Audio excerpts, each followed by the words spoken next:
Welcome to No Master, No Slave.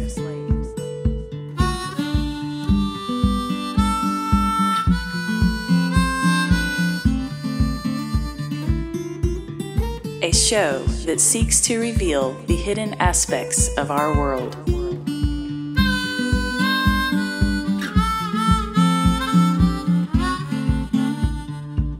History, philosophy, science, spirituality, and the truth of that which is.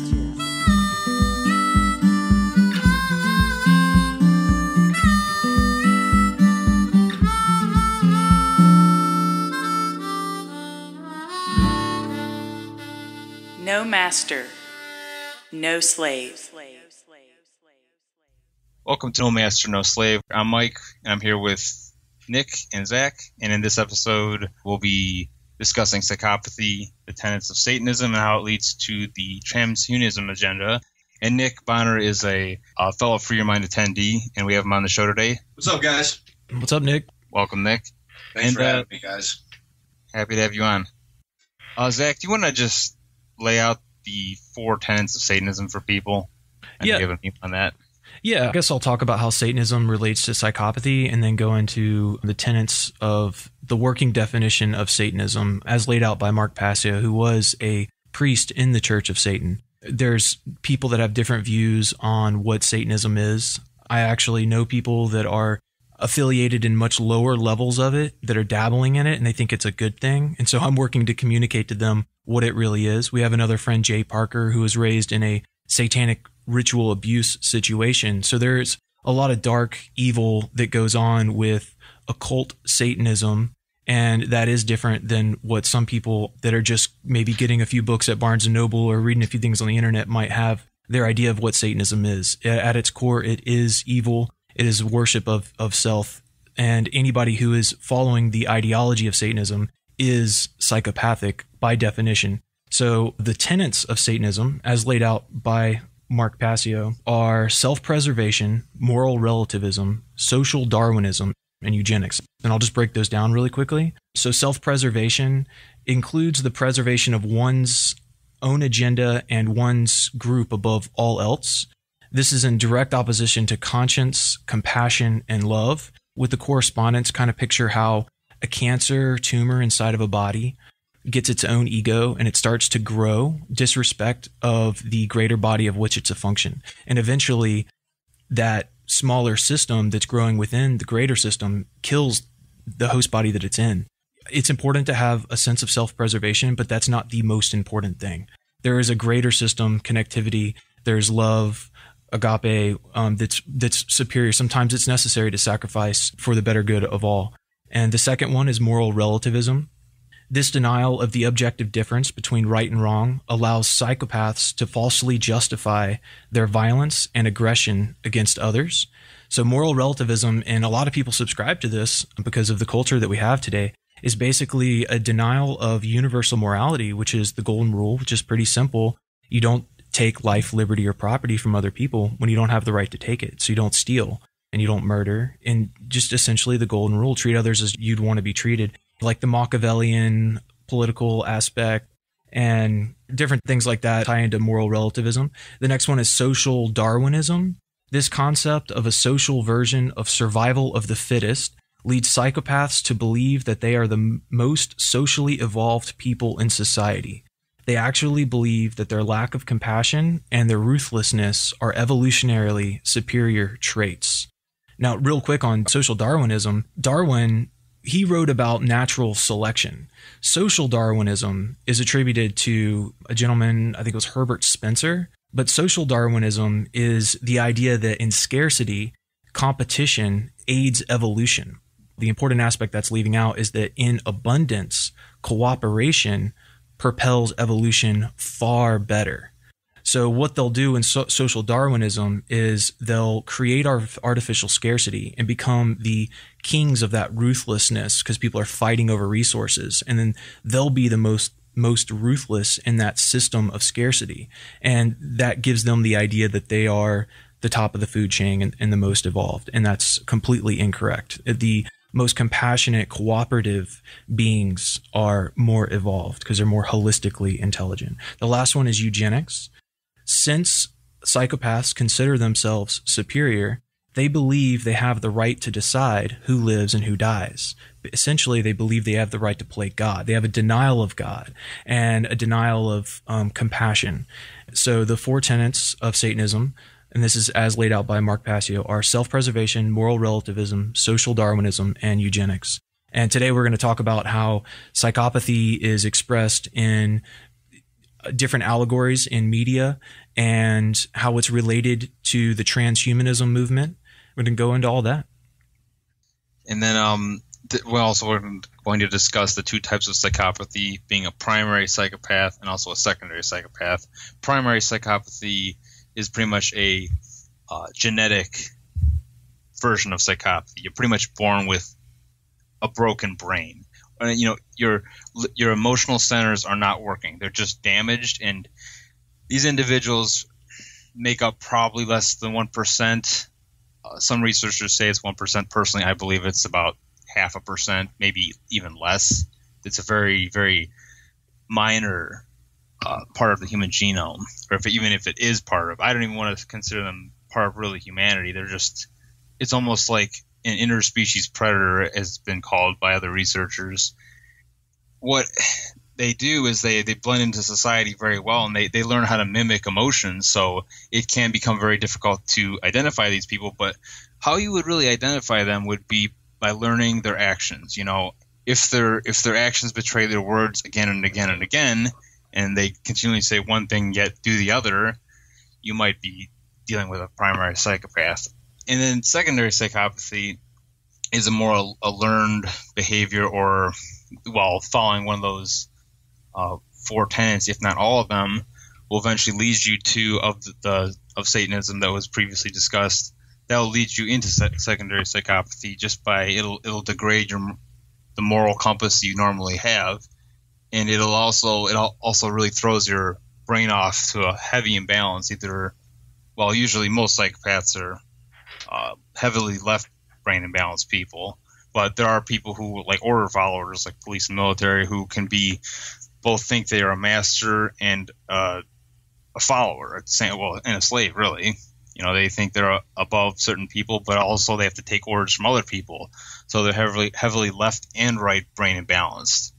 And that's, I would say, you know, conservatively, that could be 10% of the population, but it's probably more 15, I would say.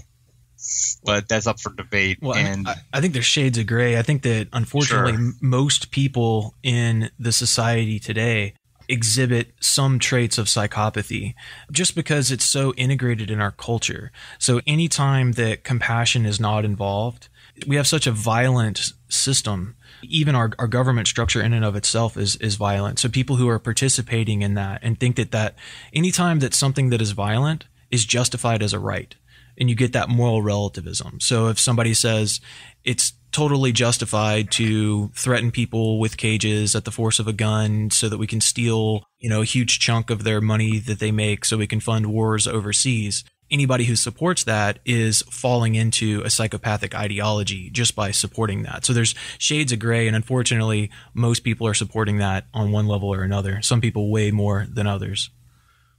Yeah, and I just want to add one thing. I mean, going back to the social Darwinism thing, how many people in this day and age think it's perfectly okay for there just to be this false notion of this survival of the fittest, which Darwin never really, he wasn't trying to, you know, perpetuate some type of social hierarchy. He was merely trying to talk about natural selection. And that had to do with what you were saying, which really has to do with more a cooperative sense as being the highest form of evolution, not the competitive sense. But people misconstrue that, and they think that, well, you know, if they think that, you know, it's a skill thing. Well, obviously this person's better at this. They should just be naturally at the top, dominating other people.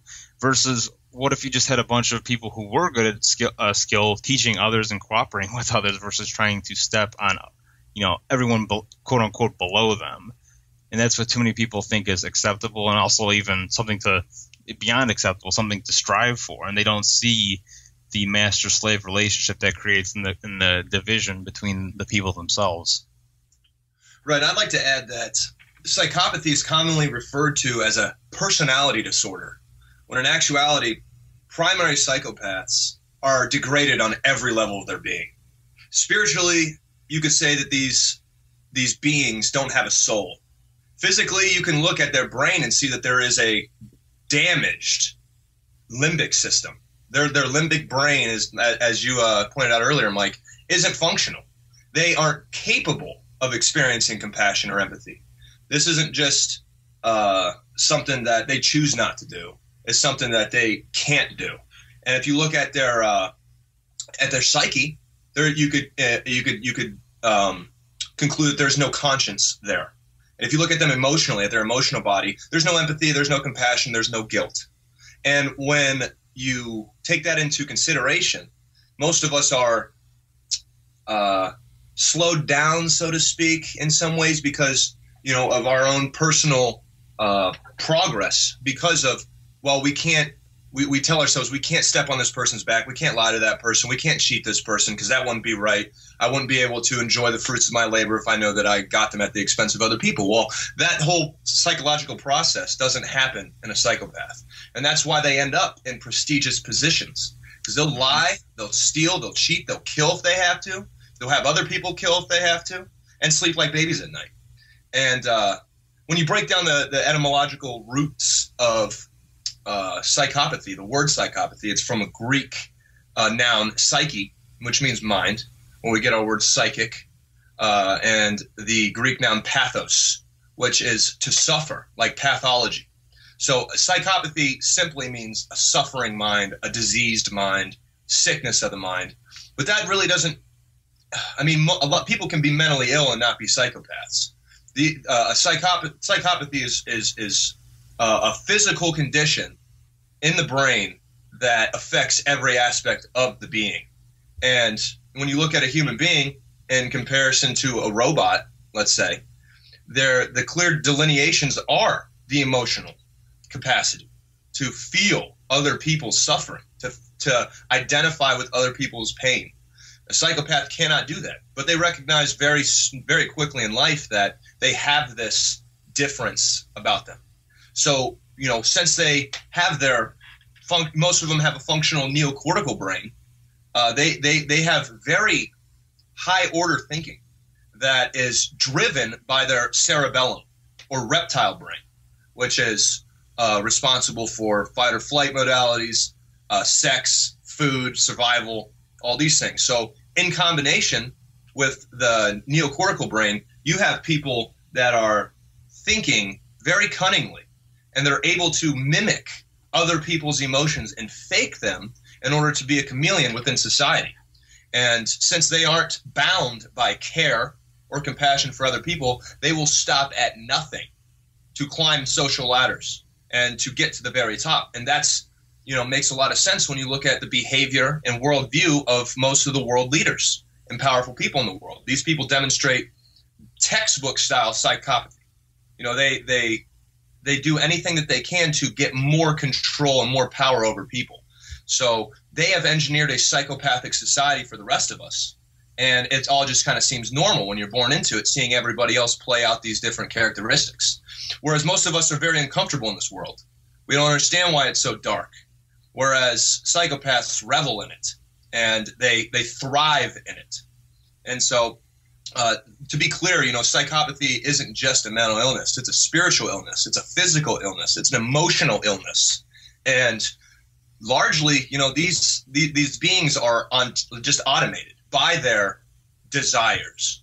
And if anybody gets in the way of that, they are, they're very cunning at making you either bend to their will, or they'll just take you out one way or another.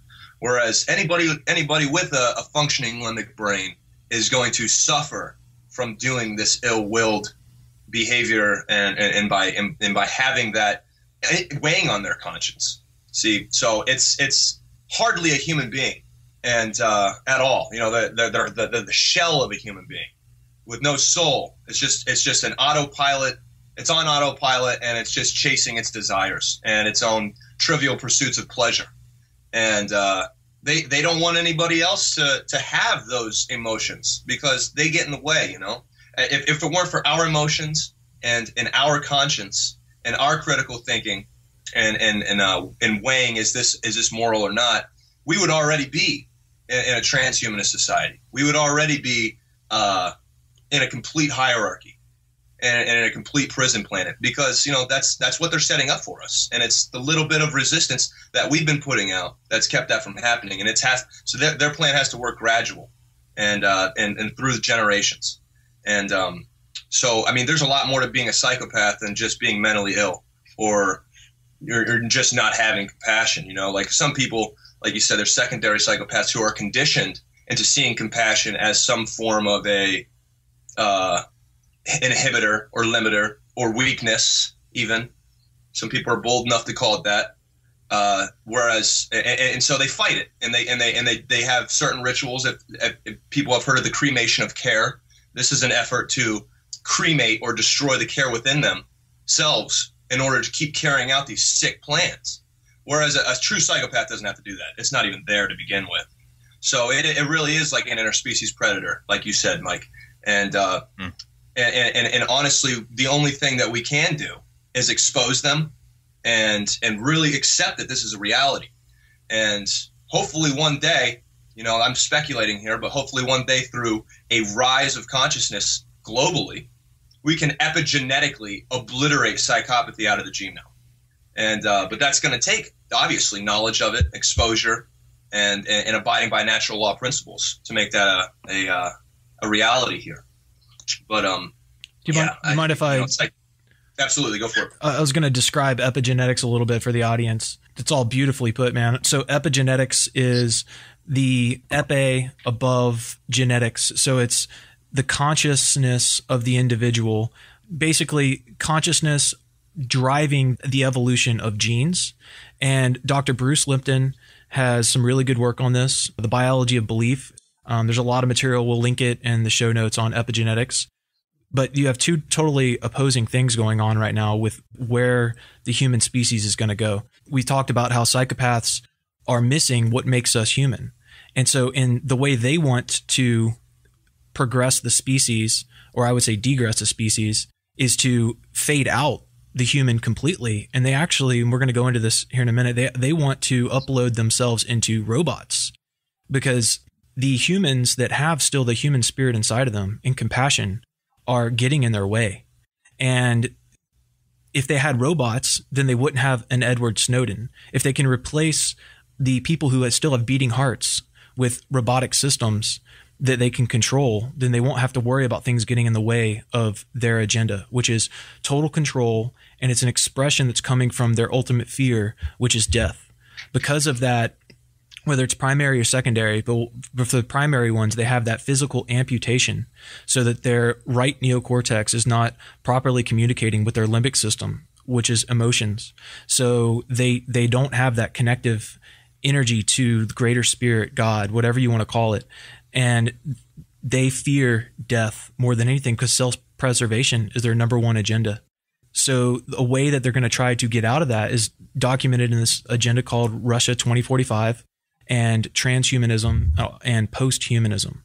That's their agenda. Now, what we can do on Team Light and Love and Truth and Freedom, whatever you want to call it, everything that's not completely opposed to all that is good in the universe, what we can do with our agenda is epigenetics, through communicating the difference between right and wrong and getting people to disengage from psychopathic systems so that they can become obsolete, because they're few in number and they're empowered by people following their agenda and believing in it and working for it and working with it.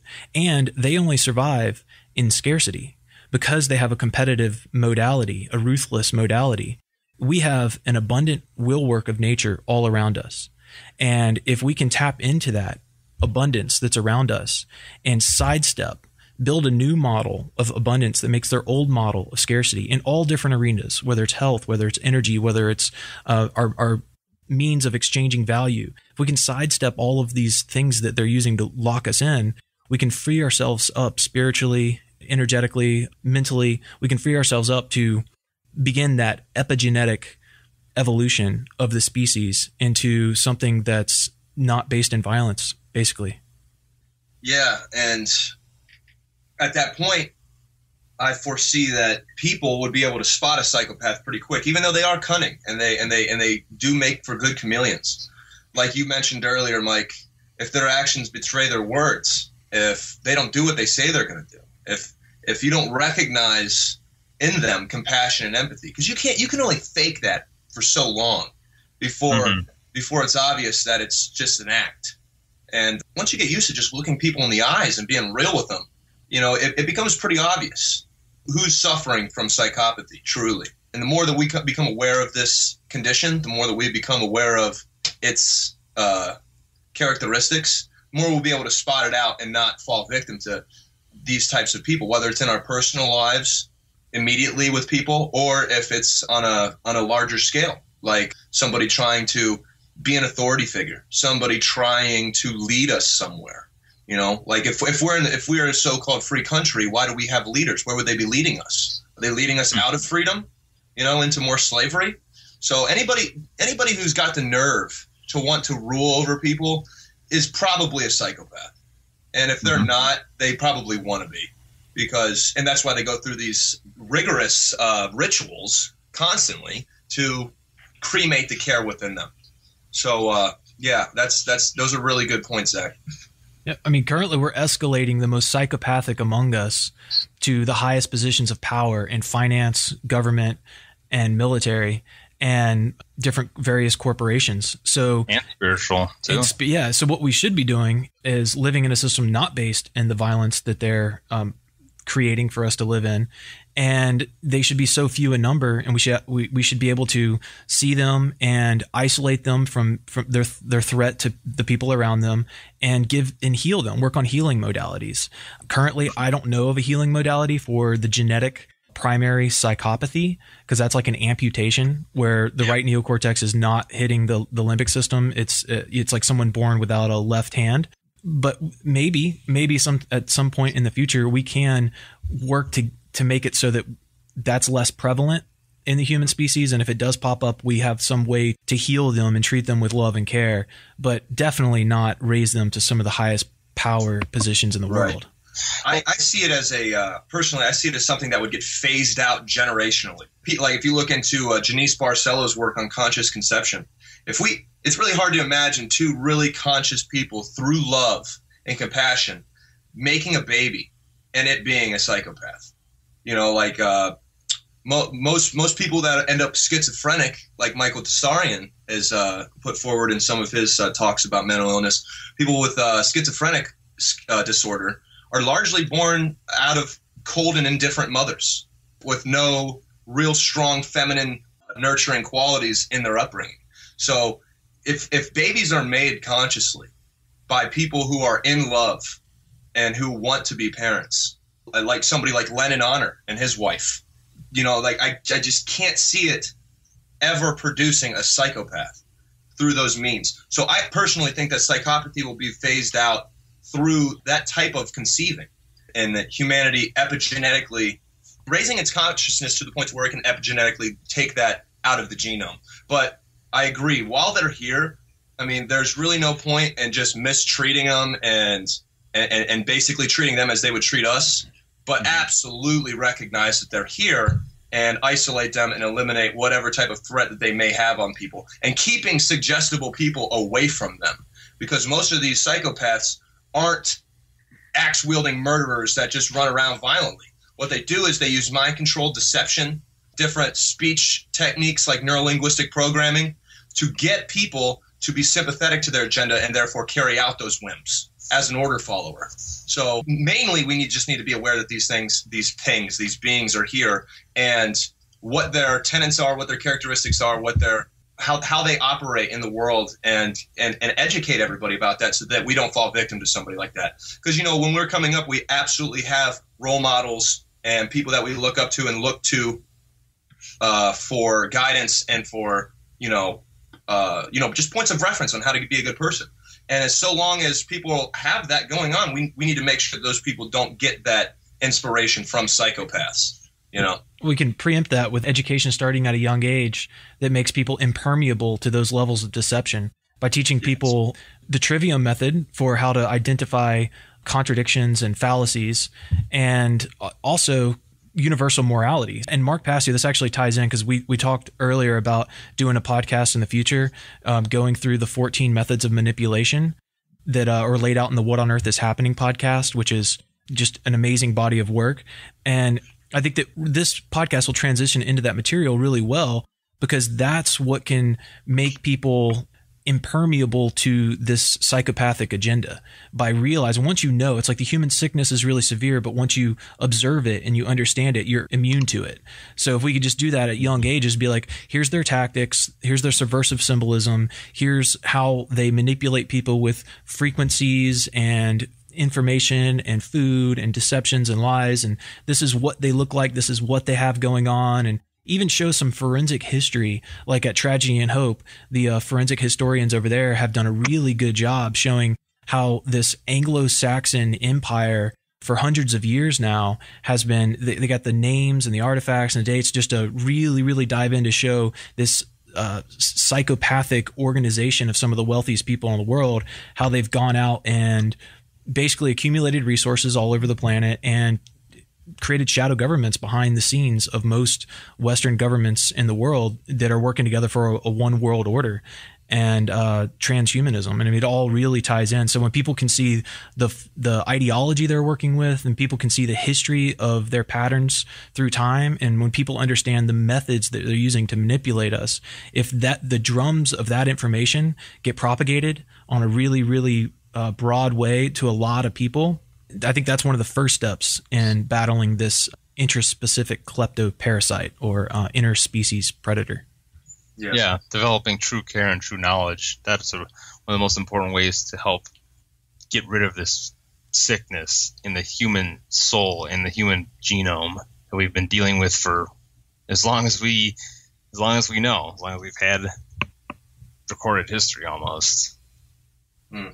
And another tool that psychopaths really play with is the persuasive powers of the media, and how most of us are really inspired by and turned on by different aspects of the media, like movies, television, music. They use these things to push that agenda, and it's done in a format known as predictive programming. Lennon Honor talks a lot about this in his work. Another really good source for this type of information is Michael Wynn and his Hollywood Insiders series, talking about how there are subliminal messages and subliminal influences that are being put forward in these different movies that make it seem like psychopathy is something that's like sexy or powerful or something that's going to get you to the top. Like when you watch Dexter is this handsome, stoic, rich, smart forensic analysis guy, and he just murders everybody without a care. Now, in his situation in this show, he's a secondary psychopath due to a condition, or due to a situation in an event that occurred when he was younger. But nonetheless, it's the whole notion of not feeling, not caring, not being able to identify with anybody, and it being glorified in the media and in Hollywood. And another great example is Nightcrawler with Jake Gyllenhaal, where it's absolutely a showcasing of psychopathy and how it gets you to the top of a business. It could take you from zero to hero, because nothing's going to get in your way. The movie American Psycho obviously doesn't really do much to glorify it, but definitely does a lot in educating you on what a psychopath certainly could be when compared to your normal everyday interpretation of that word. Most people think it's an axe-wielding murderer that's running around like a lunatic, when in fact there are many other flavors and expressions of psychopathy other than just that one that we're used to. So the movies and TV shows that we watch, be on high alert, have discernment, watch it, listen to find what they're really trying to put in your head. What are they trying to get you to think or believe? And the more that you kind of watch a movie, not for the entertainment purposes, but rather to decode what type of worldview they're trying to put out there and into the public. And you'll recognize that psychopathy is often displayed in these movies and in these TV shows. And most of the time it's in ways that are a little bit more cryptic. You have to really kind of know what to look for. And pretty soon you'll find, when you're watching this stuff, that psychopathy is glorified. It's sexified. It's given a strong demeanor when it's being presented in these movies. And as is transhumanism. Transhumanism is another one that's really being pushed in movies. You watch RoboCop, you watch The Matrix, you watch Terminator.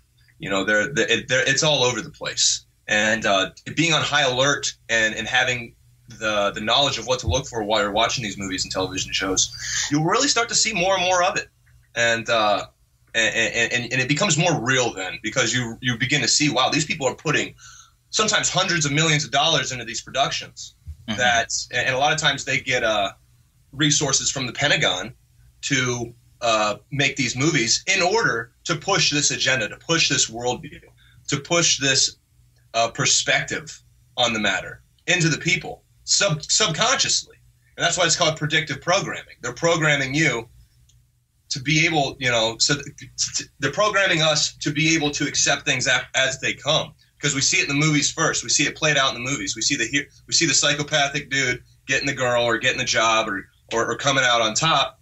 And that starts to bubble up into the conscious mind in ways that are like, well, in order for me to get the girl, in order for me to get the job, I got to display some of these psychopathic tendencies. And right there, they got you. If you're not aware of what's happening, you think that these are your thoughts. You think that these are your positions on that you arrived and concluded on your own, when in fact, by watching these movies, listening to this music, watching these TV shows or watching the news or whatever, without really eviscerating it critically in your mind, thinking about it truly, you just kind of take it at face value, and pretty soon, you're gonna be sympathetic to a psychopathic agenda. You're gonna be sympathetic to a transhumanist agenda if their tools of deception work on you, and you're not asking yourself, questions as you watch these movies. And most of us don't, so until we do, we're subject to a lot of that deception and mind control. Yeah, and like you were talking about with how people don't realize it's influencing them, that's exactly what they do. They push it aside as entertainment. It's like, oh, that's not affecting me, because they don't understand how the mind works. They don't understand how symbols, signs, and just continual repetition can influence the subconscious mind, and the subconscious mind dictates like at least 95% of your behavior, if not more. It's the vast, overwhelming majority of what, how, and who you are, and what you think and what you feel is based upon that. And I mean, just look at all the zombie movies these days. This is a perfect example of psychopathy and how just glorifying the mass slaughter of human beings. I mean, they're not even human beings; they're just the dead, right? I mean. And that's a little background on that. Just from Mark Passio was an ex-Satanist, and he worked with the low levels of the dark occultists and in Satanism. But their view of people were dead. They were not even alive. That their soul wasn't activated, that their third eye wasn't activated, that their true care wasn't activated. So they literally look at people as just walking zombies, which is why you see that so much in the media. I mean, over and over and over again. I can't tell you how many times has this been pushed in people's face. I mean, the zombie meme has been going on forever, and it's always that small lone group of survivors, and even it's amazing to see in that how even those people suffer from the psychopathy. There's one guy who, what do we have to do to survive? It's always about what do we need to do to survive? What do we need to what other group of guys might take us over? It's always this competitive force. I mean, even in the face of the whole world's basically running with zombies, and they're still worrying about killing each other. That's a psychopathic agenda right in your face. And right. And that definitely plays off of more predictive programming, thinking, if there's no government, then there's going to be no order. If there's no leaders controlling everybody, it's just going to all fall apart, and everybody's going to kill each other and be savages. And when when I talk to the common person in my life, most of them, they'll start talking about The Walking Dead, or they'll start talking about a show, and they'll say, "Man, if there's ever a zombie breakout, this is what I'm going to do," as if it's something to look forward to, as if it's something that they that they want to happen so that they can be more reckless and ruthless. And I don't even think they realize what they're saying. And I don't think – I just want to interject real quick. I don't think they realize we're already in one. Yeah, right on, dude.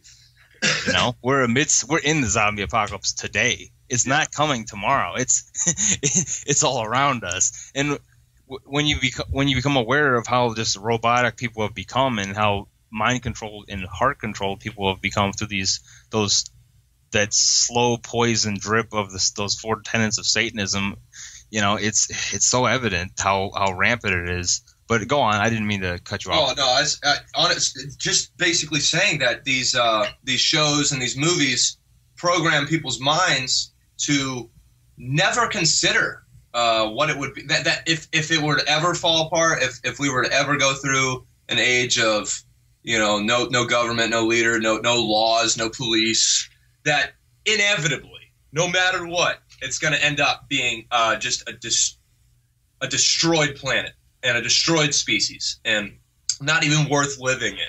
You know, you see this time and time again. And when in fact we've never had that type of opportunity to be truly free and truly responsible and have all the evil out in the open rather than hitting in the corridors of power.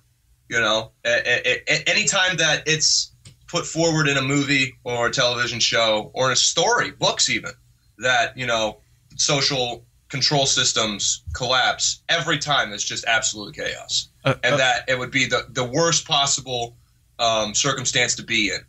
And that is absolutely a predictive a program that is being put into the subconscious aggregate of humanity's conscious. And most people don't even give it a second thought. You know, most people won't even entertain the idea of anarchy or of a resource-based economy or anything like that, because they're just like, no, there's too many crazy people, there's too many selfish, greedy people, and it's just not possible. We need control systems. We need institutions. And I mean that they got most people hook, line, and sinker with that, just because we've been coming up with all this entertainment and all this media hammering these ideas of chaos with the absence of government into our minds, so that we acquiesce, because in our minds we need them. Otherwise, you know, the boogeyman's going to come out of the woods and take me out, you know. When in fact there's still so much murder, there's still so much rape and theft and coercion and violence happening everywhere. And most of it's by the hands of the controllers and not by just common people. And democide. Democide is the number one cause of murder, I would argue, in a very, very long time. But we started keeping count about 100 years ago. So officially, over the past 100 years, the number one cause of murder is democide, which is death by one's own government. So I mean, that means that if it's warfare and you're dying from another government, that's not included in this total count. So wow. The number one cause of murder is death by one's own government. And it ties, and what I want to bring up with this is the two different types of chaos. You've got a type of, I guess you could almost call it, like, I don't like using the word organic to describe chaos, but you got like a less centralized, more organically occurring chaos where you've got immoral people, and maybe we'll get a small group of them to work together, or they'll just be individual and they'll go and do immoral stuff and they'll try to loot or rob or steal or murder or whatever. Then you have this very organized form of chaos, which we currently live in, which is why democide is the number one cause of murder. And this super organized chaos is far more chaotic than that decentralized form of chaos. So when people look at, if we didn't have government, they think everything would be total chaos. What they don't realize is that right now we've got far more chaos than we could ever have in a system that didn't have the most psychopathic among us with the most power, so that our access to resources we need to survive are monopolized by psychopathic companies and governments. And another thing they don't talk about in media or in books or whatever typically is that if we didn't have these psychopathic rulers, we would have abundance, unimaginable abundance, free energy devices. And if you don't like the term free energy, just think about more effective ways to work with the laws of nature, to tap into the wheel work of nature to get energy more effectively. And we'll probably do a podcast in the future about the energy machine of Joseph Newman, the gyroscopic particle, the difference between electricity and magnetism, how we can transfer energy from matter directly into an energy current through refractions. And that's just one of many ways that are coming up. But there's whole breakthrough energy movements and stuff like that. The reason I'm emphasizing this is because people always think about scarcity. They think about competition and scarcity when they think about removing government. Well, if you remove psychopathic governments, you remove the barriers that are holding back these inventions that have been around for 100 or longer, 100 years or longer. And when we have that type of abundance, when we can get relatively unlimited amount of energy and relatively unlimited amount of clean water, and when we don't have all of these, what is it, like anywhere from 40 to 60% of our earnings from our working hours are going to fund wars overseas. When we have all of these innovations and all of these resources back to our disposal, we can create that cooperative system that is way more abundant. And so when people think of no government, they think of wild, wild west, they think of scarcity, they think of zombie apocalypse. They don't really ever think about relatively unlimited access to energy, or relatively unlimited access to clean water. Because that's what we'd have, in having to work 1/3 of the amount of time you work now because you're not funding wars all over the place. Yeah, and you get to work as a community. You get to do, there's so many, even indigenous people, they work only a little bit. Quote unquote work. They more come together as a community, do the tasks they need to do, and then they have fun. And then they enjoy life, and maybe they create music, dance, anything. And, anything that you want to do. It's just the whole world opens up. The whole possibilities of life open up then when you're not bound to this wage slavery lifestyle that we're all pretty much a part of. Some people have gotten out of that, bless their hearts. And damn hard to do in this world, but the more of us that can break out of it, it would just shift everything. And then, not to mention, you brought up, Zach, all this hidden technology. People just need to look into guys like Nikola Tesla and just all the different patents that have been just shoved down. All the patent industry is just a way to stifle inventions and basically hoard them for themselves. Like the government says, okay, thanks for the patent. Now it's my technology. That's all it is. There's at least 5,000 just energy-based patents just in the past 100 years alone, and just probably in this country alone. That's God knows how many small scale inventors have tried to come up with stuff and have their labs raided, their equipment stolen. Those are your secondary psychopaths, carrying those orders out, destroying these ideas. What ability would these primary psychopaths have if those people would not do the physical action in the violence against those individuals? I don't think they'd have much. And one thing they do have right now currently are spokespeople and apologists that are going around acting as, I guess you want to call them they're just that. They're apologists and just the same way that in the police departments of, let's say, some officer who just beat some woman up and shot some pregnant lady. What happens when those people are held accountable? That department investigates it themselves, And so it's like, of course they're going to see nothing wrong with what happened. Of course they're going to keep the people on the force. Of course they're going to conclude that we're still needed, we're still legitimate, rather than a true investigative journalist getting in there without, let's say, a bias, and just provides the facts, provides the videos, provides the evidence to show that it was absolutely unjustified and this is a corrupt institution. The same is true for psychopaths. One apologist in particular is a American neuroscientist named James H. Fallon. He's also a professor of psychiatry and human behavior at the University of California. So, he's got some pretty prestigious status, and he's got a lot of people's ears. He's teaching students, okay? And this guy was studying brain scans of psychopathic killers when he happened to compare them to, this is back in 2006, he compared them to a scan of his own brain. And he discovered for himself that he's a psychopath. But he calls himself a pro-social psychopath. And he dresses it up in a way that it's like, not all psychopaths are bad. Look at me. I've got a good job. I've got a wife. I've got 3 kids. I've got no criminal record. And look at me. And of course, this man's a transhumanist. So he drops hints about, how we're inevitably like an anchor. He's a master of neurolinguistic programming. So he'll anchor these notions about transhumanists in his book or in his live talks in a way that's just like, for instance, he'll say something like transhumanism, we're inevitably going to be there. But with that aside, moving on, without even giving you a chance to think about it, most people, if they don't have their discernment up, that's just going to anchor in the subconscious mind. Oh, this smart, prestigious neuroscientist knows that transhumanism is inevitable. So yeah, it must be. So I'm just going to acquiesce. That type of stuff. He goes around talking about how, largely just not all psychopaths are threats. Not all psychopaths are what the clinical studies claim they are. And so essentially you have a psychopath acting as an apologist for psychopaths and going around the country and writing books. One of his books is A Scientist's Journey Through Psychopathy. Actually, no, I'm sorry. That's the name of one of his lectures. He's been on TED Talks. I mean, he's on kinds of, his book is actually called The Psychopath Inside, a neuroscientist's personal journey into the dark side of the brain. And how true that is, the psychopath inside. Right.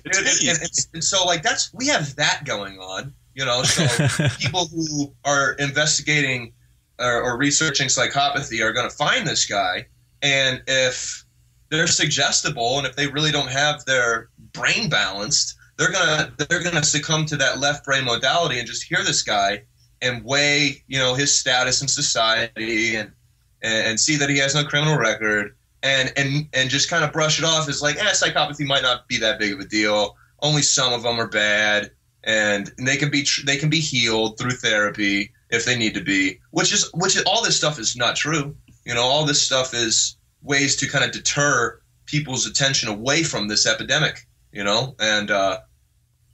so it's just really interesting to note that that's going on. There's constantly a war being waged intellectually against people to kind of see the psychopath as the psychopath wants you to see him, or to see government as government wants you to see government, rather than, so they'll always have their spokespersons, they'll always have their apologists, and they'll always have that effort to obfuscate the true nature of these things, of these topics, of these concepts, these conditions. So that's something that I thought was very important to note, that there's a lot of obfuscated information, and there's a large effort to put out misinformation about psychopathy and what it is and how big of a threat it really is. So if you guys want more information about that, you just type in James H. Fallon. You'll get some Jimmy Fallon stuff, but that's not the same guy, obviously. But this guy, he's got a book out, he's got TED Talks out, and he's got lectures out, and just look at it for yourself. Just listen to this guy talk and try to find the undertones, and you'll see, like, there's a deceptive attempt to really get people to have the wrong idea of what this condition's like. I think for people to have a good idea of how this is not a good idea, there's warnings in the movie Terminator, the movies Terminator, and the movies The Matrix trilogy. There's warnings there, because if you take people like Dick Cheney, or pick your psychopath, I think Dick Cheney's a good one to pick because I think he has a robot heart now or something. Which like just totally makes complete. If someone's gonna have a robot heart, it's gonna be Dick Cheney, Darth Vader, basically. So if you take how these people are operating and organizing and working in the world right now, and you zoom into the future, keep them on their same trajectory and go into the future with the plans that they're openly talking about with Russia 2045, transhumanism, and all this stuff, you have a situation that looks a lot like the Terminator. And if you look at the Terminator series as a prequel to the Matrix series, you can start to see a timeline of how dark and anti-life this whole agenda is. I mean, they're anti-life on so many levels. You know, they come up with a lie saying that carbon, which is how we distinguish if whether something is organic or not, and they tell us that carbon's the enemy and they're going to tax us on carbon. They're taxing us on the basis of life. And meanwhile, they're working on an agenda to get rid of the human species and replace it with a silicone-based solid state species so that they can avoid death. Well, I like the fact that I have a limited lifetime. That way I enjoy it. And I have a spiritual connection with what happens after I die. I'm an open spirit about that. And I enjoy the fact that I'm not here forever. Well, these people don't have that warming connection to the universe, God, whatever you want to call it. They're terrified of dying, and they want to be. When I think about it, it's like they want to be a virus, like a cosmic virus, because they want to upload into these little dimensionally inferior robots. Because there's no way they're going to build a robot that's as complex as the interdimensional complexities of the human brain and the human body. So they're going to take a snapshot of what they consider consciousness, and then they're going to upload it into whatever technology they can make at that time, which is going to be far inferior of the technology of our body. And then they're going to float around in satellites and go infest other areas where there are other living things. It's a virus. So another thing to note about why transhumanism is so appealing to the psychopaths is, think about it. What about a robot?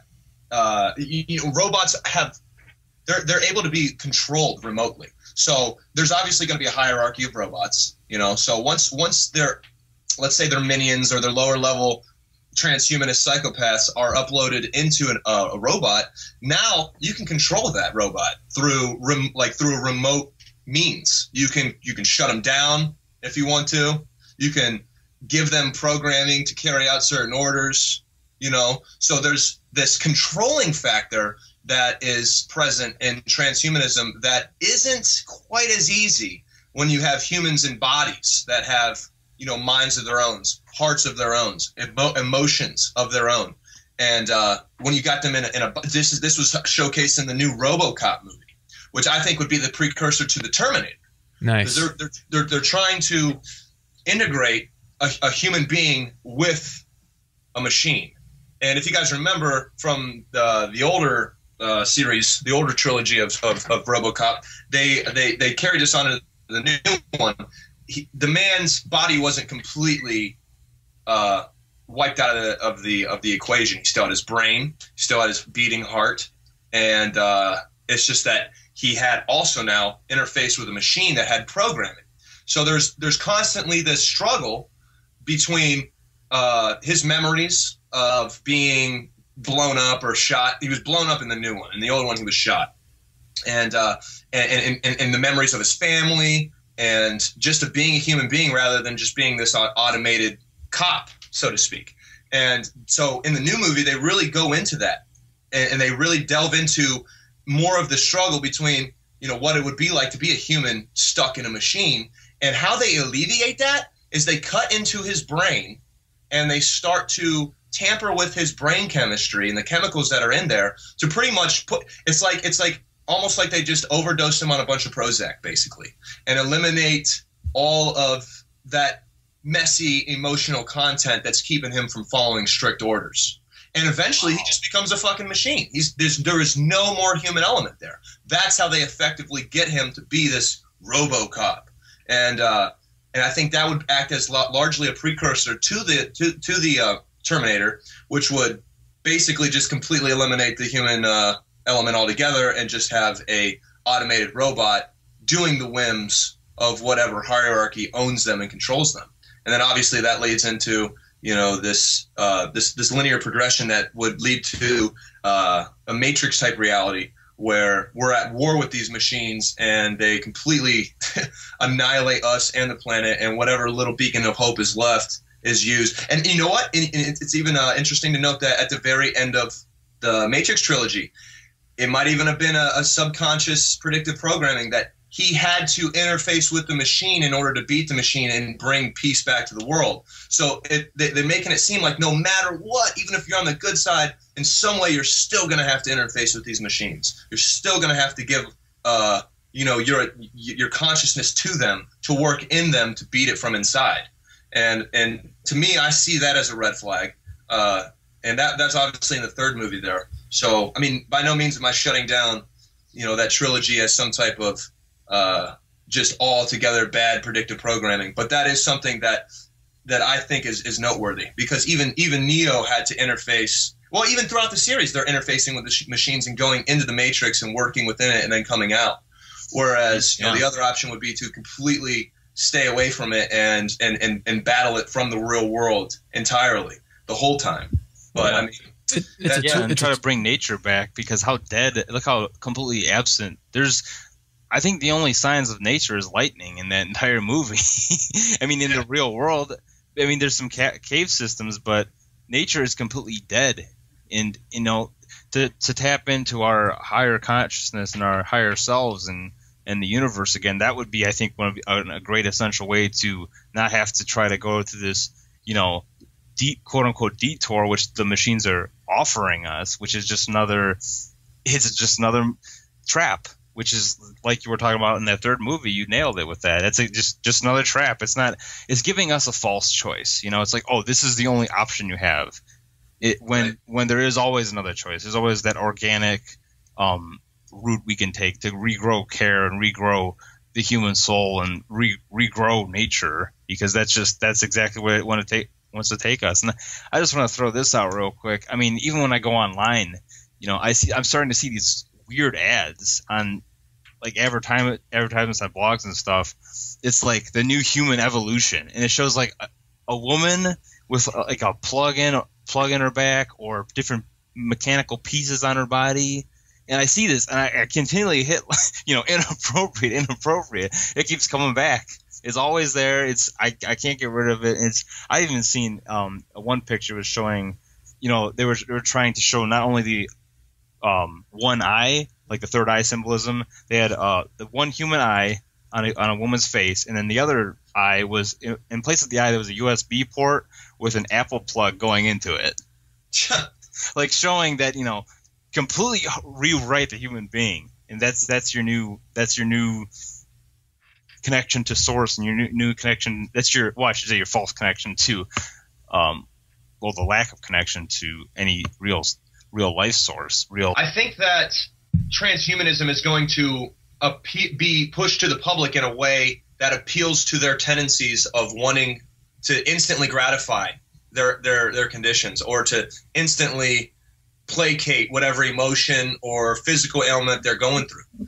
Most people, when they're depressed or anxious, they take pills. Most people, when they have back pain, they take pills. I think the pill is going to be replaced with some type of machinery, some type of RFID chip to help regulate brain chemicals. People who have social issues with women or the opposite sex are going to be really interested in a sex robot. Just eliminate all those messy emotions and eliminate all the embarrassment of, getting shut down by the opposite sex or whatever.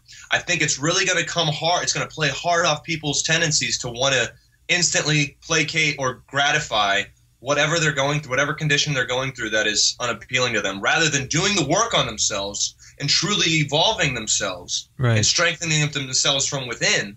It's going to really play off of that and get people to just say, let the machine do it.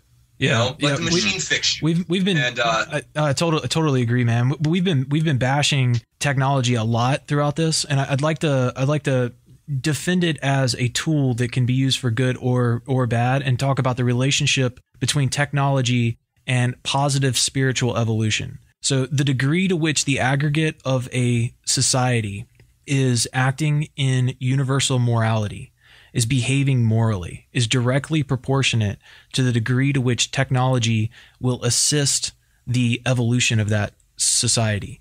The degree to which the aggregate of society is immoral is directly proportionate to the degree to which that technology will be used to increase the slavery and the bondage of the people in that society. And so right now we've got an immoral society, and these technologies are not being used to assist us in our evolution at all, which they can be. They're being used to further enslave us. So as people are getting plugged into this matrix on a deeper and deeper level, it's going to make that bondage stronger and stronger and make it harder and harder to get out of the grasp of this. And so that's why this can be referred to as the critical choice of the human species. We're at a critical moment right now, because if it continues on the path that it's on, we could get to a place where it's not even possible to turn the boat around. I'm optimistic, and I think that if there wasn't a chance for us to turn this boat around, then we wouldn't even be born into this system. But it could get to a point to where souls can't even manifest here anymore, and this just becomes a rock that has solid state entities of artificial intelligence self-replicating to be a cancer and a virus in the cosmos. And I'm sure the universe would probably just come and wipe it out eventually. But we're here for a reason. And I think a big part of that reason is to turn this ship around, because we're headed towards a anti-life agenda. We're headed towards this artificial life agenda. And if people think that, like, I guess we should have said this earlier, but this isn't just like science fiction. Like, this is coming out of people that represent in the United Nations, people that are working with Agenda 21, some of the most powerful people, some of the richest people in Russia. Look up Russia 2045. These people are openly talking about how this is going to be an awesome, beautiful thing, because they've got poisoned worldviews. Instead of realizing the enemy is psychopathy, that the scarcity is artificial, they think that we're low on resources, we need to depopulate the planet, and that we would be much better off if we abandoned our human bodies and got into this artificial thing. And it's just completely antithetical to God, the universe, creation, however you want to look at it. And we got to like you mentioned earlier, it's completely rooted in fear of death, fear of meeting the maker, fear of not existing anymore, fear of, it's an ego calcified fear. It's a fear of letting go of this existence and this human experience. And largely these people don't even really have a full human experience anyway. So, I mean, I think that's where all that fear is coming from, is a lack of true holistic emotional balance. So that's one thing, to really keep in mind, that this whole agenda is born out of fear of death, fear of God, fear of losing out, fear of missing out, and not being here forever. So whereas if our efforts are rooted in love and rooted in truth, then obviously the time here is going to be spent with gratefulness rather than bitterness towards natural law or our finite existence. Yeah, and I just wanted to say, so much science too, real science, has been suppressed about how consciousness does exist after death. It's an ever-present entity, and we're a part of it. We are individual nodes of consciousness. I think these psychopaths want to suppress that knowledge so much because, for one, they're afraid of actually looking at that because, maybe they would have to face some type of justice, or maybe, they're so afraid of more life that they can't control that. That is so beyond their ability to truly control and regulate. And once you look into all the real science and all, it's amazing. Even if you look into like the different science Russia has done, there's actually a book called The Source Field Investigations by David Wilcock.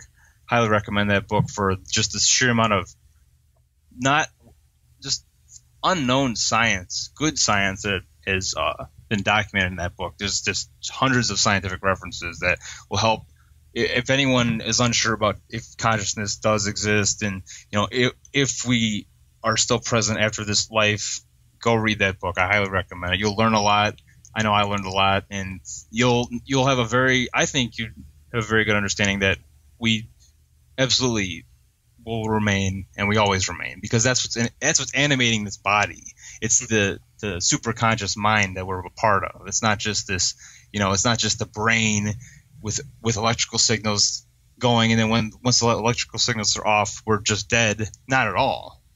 Not at all. That's where our morality comes from. That's where, all of these higher emotions really come from, and then we can grow them inside the human body and develop true care. Right on, man. I'd like to end it with just that we barely scratched the surface in regards to the topics of psychopathy and transhumanism. We ran through a brief outline about some of the things that are important to us or that we think are the most important to talk about. But when you start looking into transhumanism, it is just it's a rabbit hole in and of itself. What these people believe and what these people are trying to do to humanity in the world is just mind-blowing. And there's so much information about it. And they're not hiding it. They're not hiding their agenda whatsoever. They're just really trying to convince everybody else to get on board at this point, and they'll stop at nothing, and they'll use all means of persuasion, deception, and manipulation to get that done.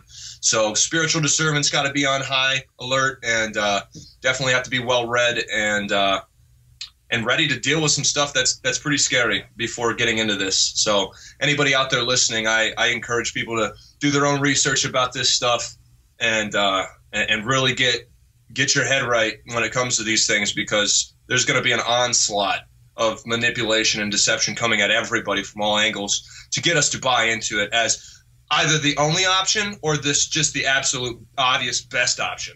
So those are things to definitely keep in mind. Another thing. I'm sorry, dude. I just want to say from the problems they created themselves so they can give us their solution. Absolutely. A simple thing to keep in mind is that if it takes away another person's life, liberty, or property, if it's stealing one of those three things, then it's violent. And we can build infinite different possibilities of society. We can use technology for the good. We can do all kinds of stuff. Just keep in the back of your mind, is this stealing life, liberty, or property from somebody? Right on. No master, no slave. Absolutely. Dude, thanks for coming on, Nick. We're gonna have to do this a lot. Yeah, this is fun, and it's good to just have people on your side, on the side of truth, and working together and being unified, because that's what it's going to take. Absolutely, Brian. Something we can look forward to in the future is we talked about this, but breaking down the 14 methods of manipulation. I think this is a good roundtable, the three of us. I think it'd be awesome if we crawled through that at some point in the future. I agree. I just want to say thanks to the audience for listening. We love you. Keep your moral compass intact and don't let the machines take over. And enjoy yourself while you're researching this, Get a good laugh out of how ridiculous these people are. Yeah. Like Vinny Eastwood says, if you don't get a good laugh out of it, you'll go friggin' nuts. So make sure to keep your humor always intact no matter how dark you get into this stuff, because it gets crazy, but laugh about it and then keep learning and you'll feel great. C'est la vie. Bye, all. Take care, guys.